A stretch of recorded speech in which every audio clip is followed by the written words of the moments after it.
Hello everyone, उम्मीद करता हूँ आप सभी लोग स्वस्थ हैं। एसएससी सिलेक्शन पोस्ट फेज 13 का आज से एग्जाम स्टार्ट होना है। इस बार एसएससी में बहुत सारी चीजें बदली हैं जो कि बदलनी ही थी, क्योंकि एसएससी के जो प्रीवियस स्टैंडर्ड्स थे वो खत्म हो गए थे।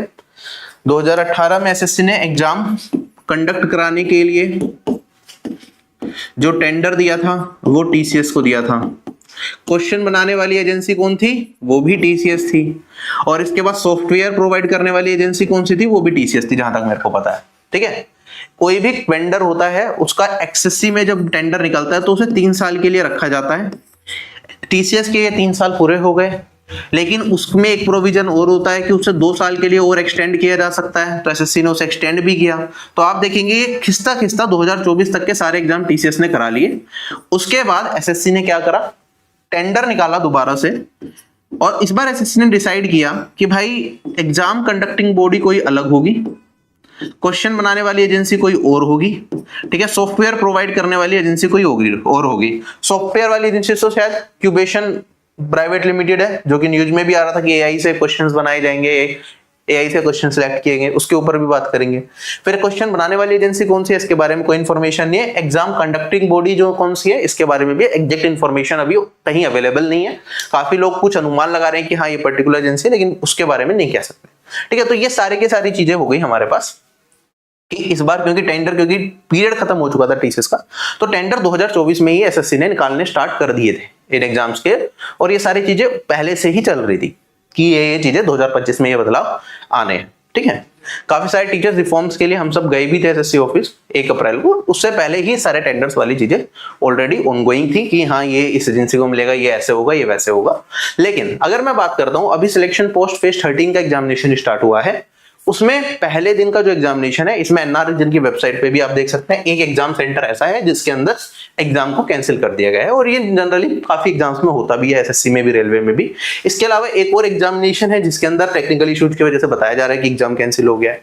इसके अलावा कोई और एग्जाम सेंटर्स भी होंगे जिसके बारे में भी इंफॉर्मेशन अवेलेबल नहीं है। अगर कोई और एग्जाम सेंटर पर आपके पास इंफॉर्मेशन अवेलेबल है तो वो भी आप बताइएगा, जिससे कि पब्लिक डोमेन में ये चीज आ पाए।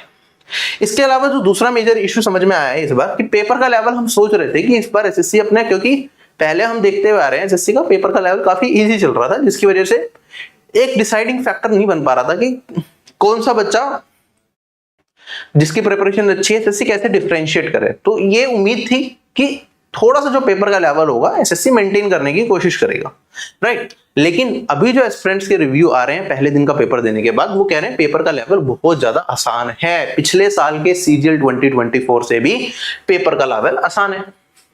अगर इतना ही इजी पेपर बनाना है तो मैं लिटरली बोल रहा हूं कि एस्पिरेंट्स को फिर कोई मतलब कैसे डिफरेंशिएट करेंगे आप, जो बच्चा अच्छी तैयारी करके जा रहा है, जो बच्चा बिना तैयारी के जा रहा है। ठीक है, कुछ लोगों को ये पॉइंट अलग सा लगेगा कि नहीं तुम तो इसलिए कह रहे हो कि पेपर इजी ना आए या कुछ ना हो। देखो, सिलेक्शन पोस्ट में फेज 1 टियर 1 के हिसाब से ही फाइनल मेरिट लिस्ट बनेगी। ठीक है, तो अब जो बच्चे ने स्कोर कर दिया। अब ऐसे में क्या होगा, एसएससी ने नया नॉर्मलाइजेशन फॉर्मूला भी चेंज किया है। ठीक है, मतलब फॉर्मूला तो मैंने आपसे एक वीडियो भी बनाई थी, न्यू नॉर्मलाइजेशन फॉर्मूला कैसे काम करेगा, वो एवरेजिंग पे काम करेगा। तो अगर किसी शिफ्ट में मान लो फर्स्ट शिफ्ट का पेपर इजी आ गया और इसमें बच्चे एवरेज में 170 नंबर, 160 नंबर ऐसे कुछ लाने लग गए, 180 नंबर लाने लग गए, ठीक है, उस केस में क्या होगा ना मेरे भाई, बच्चों के नंबर तेजी से गिरेंगे। एसएससी तो सीधा लिस्ट निकाल देगा सिलेक्शन पोस्ट की कि भाई लिस्ट ये आई है। आप अगर मान लो आपकी कट ऑफ मान नंबर दे दिया, एसएससी ने कहा कि चलो 150 नंबर कट ऑफ है एक पर्टिकुलर पोस्ट के लिए।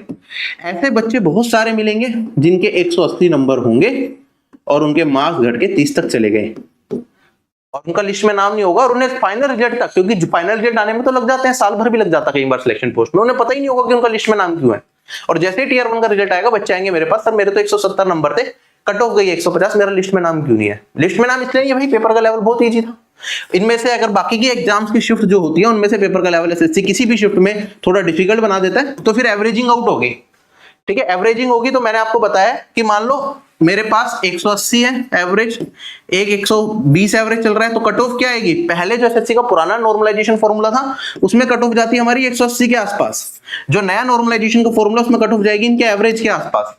ठीक है, तो बच्चों के नंबर घटेंगे भी बहुत तेजी से, और एसएससी आंसर के साथ रिलीज करता भी नहीं है पेपर होते ही। तो उस केस में जो बच्चे अगर आगे, एसएससी ने एक तो पेपर का लेवल नहीं सुधारा, तो कट ऑफ वही 170 180 बड़े इजीली आपको देखने को मिलेगी उन पोस्ट पे जिन पे सारे बच्चे एलिजिबल है। इस तरीके का पेपर आया 160, 170, 180। ठीक है, अगर एसएससी ने आगे जाके पेपर का लेवल सुधार लिया तो भाई जो इस शिफ्ट में पेपर देगा उनके 20-20, 30-30 नंबर आराम से घट भी सकते हैं। ठीक है, और वो देखेंगे कि 170 नंबर आने के बाद भी जहां कट ऑफ 140-50 अगर गई, ये उस सिनेरियो में बता रहा हूं, आगे जाके अगर एसएससी ने लेवल बढ़ा दिया पेपर का, तो उस केस में वो देखेंगे लिस्ट में उनका नाम नहीं है, और जब लिस्ट में नाम नहीं होगा तो वो क्या करेंगे, वो आएंगे हमारे पास, सर रिजल्ट में गड़बड़ है, चलो एसएससी ऑफिस, सर केस कर देते हैं, सर ये कर देते हैं, वो कर देते हैं। एसएससी आंसर की टाइम से देता नहीं है, एग्जाम होने के बाद सिलेक्शन पोस्ट में कब देते हैं ये आंसर की देते हैं जो फाइनल आंसर की, रो आंसर की तो आ जाती है, फाइनल आंसर की और मार्क्स, नॉर्मलाइज्ड मार्क्स कब देते हैं, जब पूरा प्रोसेस खत्म हो जाता है, जब फाइनल रिजल्ट डिक्लेयर हो जाता है, जिसमें तो कई बार साल भर लग जाता है। ठीक है, तब तक तो बच्चा एग्जाम भूल जाएगा, जब जाके उसे नॉर्मलाइज्ड स्कोर पता चलेगा और उसे पता चलेगा कि उसका सिलेक्शन क्यों नहीं हो पाया। तो कैसे ये चीजें सुधारी जाएंगी एसएससी में। ठीक है, मैं बस ये कहना चाहता हूं कि कोई भी एग्जामिनेशन अगर करा रहे हैं बच्चे, एक तो पहले इतने दूर दूर एग्जाम सेंटर्स एस्पिरेंट्स को दिए गए हैं। ठीक है, कुछ एस्पिरेंट्स को पास मिले, लेकिन बहुत सारे एस्पिरेंट्स, स्पेशली वेस्ट बंगाल के जो एस्पिरेंट्स हैं, उनमें एग्जाम सेंटर्स बहुत दूर दिए हैं। और कुछ लोगों ने जैसे मेरे पास वीडियो भी शेयर करी है या बताया है कि सिलेक्शन जो वेस्ट बंगाल है उसके अंदर एसएससी की जो नया वेंडर है उनके एग्जाम सेंटर्स कम हैं, जिसकी वजह से लिमिटेड लोगों को ही वहां पे एग्जाम हो पा रहा है, बाकी मैक्सिमम लोगों को दूर दूर ओडिशा, छत्तीसगढ़, इन जगहों पे भेजा जा रहा है एग्जाम देने के लिए। ठीक है, जिसमें उनका खर्चा भी बहुत बन रहा है। और ऐसे केस में अगर किसी का एग्जाम जो वैसे ही बहुत दूरी पे है, उसका एग्जाम सेंटर कैंसिल हो जाए, उसे दोबारा एग्जाम देने जाना पड़े, तो ये कितना बड़ा बर्डन है। ठीक है, फॉर्म की फीस 100 रुपए रख रहे हो, फॉर्म की फीस 1000 कर दो, इससे बढ़िया। तो वैसे भी बच्चे को 3-4 हजार रुपए खर्च हो ही रहे हैं, उसका दिन भी खराब हो रहा है, कोई जॉब में है तो उसकी जॉब की छुट्टी भी लेनी पड़ रही है, उसका भी खर्चा जा रहा है। ठीक है, फॉर्म की फीस, तो इतने सारे इश्यूज एस्पिरेंट्स को किसी भी तरीके से फेस नहीं करने चाहिए। ठीक है, मतलब चीजें, मतलब क्या ही बोले अब इस चीज को लेके कि कैसे होंगे। और ये एसएससी से एक विनती मैं जरूर करूंगा कि भाई आप सिलेक्शन पोस्ट का पेपर करा तो रहे हो, लेकिन आंसर की साथ दे देना यार, मतलब रो आंसर की। और अगर आप कट ऑफ निकाल रहे हो ना टीयर 1 की, तो टीयर 1 की कट ऑफ से पहले बच्चे को उसका नॉर्मलाइज्ड स्कोर दिखा देना। ठीक है, हम नहीं चाहते कि यहाँ पे बार बार इश्यूज क्रिएट हो इस चीज को लेके कि बच्चा कहे कि सर मेरे तो कट ऑफ से इतने ज्यादा नंबर है, मेरा लिस्ट में नाम क्यों नहीं है। क्योंकि नॉर्मलाइजेशन फॉर्मूला मैं समझा चुका हूँ, लेकिन बार बार समझाने के बाद भी नहीं समझ सकते कुछ बच्चे, और एसएससी का प्रोसेस इतना आसान भी नहीं है चीजों को समझ पाना। ठीक है, तो ये है कि भाई आप जब आंसर किया है, टीयर 1 का रिजल्ट निकालने से पहले बच्चे को उसका नॉर्मलाइज्ड स्कोर दिखा देना कि भाई तेरा रो स्कोर इतना था, हमने नॉर्मलाइजेशन करके स्कोर में इतने चेंजेस कर दिए तेरे। ठीक है, ये सारी शिफ्ट्स के इस तरीके से चीज चलते हैं, चीजों को थोड़ा ट्रांसपेरेंट तरीके से कर लेना। ठीक है यार, अपन लोग भी इस चीज में फंसे रहते हैं कि भाई या तो बढ़ा लें या फिर इन चीजों में लगे रहें। एक और चीज पे बात करना चाहूंगा, अभी कल एसएससी की वेबसाइट पे एक नोटिस आया था। एसएससी ने शेड्यूल ऑफ एग्जामिनेशन बताया है कि अगस्त के महीने में कौन से एग्जाम कंडक्ट कराए जाएंगे। आपको पता है अगस्त में कौन कौन से एग्जाम होने थे? स्टेनो का भी होना था आपका, इसके बाद आपका सीजीएल का एग्जामिनेशन भी होना था। भाई यहाँ एग्जामिनेशन जो एसएससी ने कहा है कि अगस्त में एग्जामिनेशन कराए जाएंगे, तो इसमें सिर्फ एनुअल प्रोफिशिएंसी टेस्ट 2024 लिखा हुआ है एक एग्जाम कोई सा, और स्किल टेस्ट के बारे में बात की गई है एसएससी सिलेक्शन पोस्ट फेज 11 और 12 की, जो 3 और 4 अगस्त को होगा। अच्छा, जो बच्चे अभी सिलेक्शन पोस्ट फेज 11 और 12 का स्किल टेस्ट देने जा रहे हैं, आप देखो उन्हें 2 साल हो गए 11 वालों को, अभी तक उन्हें अपना नॉर्मलाइज्ड स्कोर नहीं पता होगा एसएससी के अंदर कि उन्हें नॉर्मलाइज्ड स्कोर कितना बना है उनका। This is the process. ठीक है, जैसे कि आप लोग जानते हैं एसएससी का जो एग्जामिनेशन है स्टेनो का मेरे ख्याल से 6 अगस्त से स्टार्ट होना था, एसएससी सीजीएल का जो एग्जामिनेशन है 13 अगस्त से स्टार्ट होना था, तो उनकी डेट्स यहाँ पे मेंशन नहीं है। क्या इसका मतलब ये है कि वो एग्जाम्स अभी नहीं होंगे, या फिर एसएससी ये अभी चेक कर रहे हैं कि भाई सिलेक्शन पोस्ट का एग्जामिनेशन अगर सही से कंडक्ट हो जाता है तो फिर स्टेनो और सीजीएल का करा देंगे, वरना उन्हें बाद के लिए टाल देंगे। मेरी एसएससी से रिक्वेस्ट सिर्फ इतनी सी है कि पेपर भाई तब कराना जब चीजें सही तरीके से चले, बच्चे सालों मेहनत करते हैं।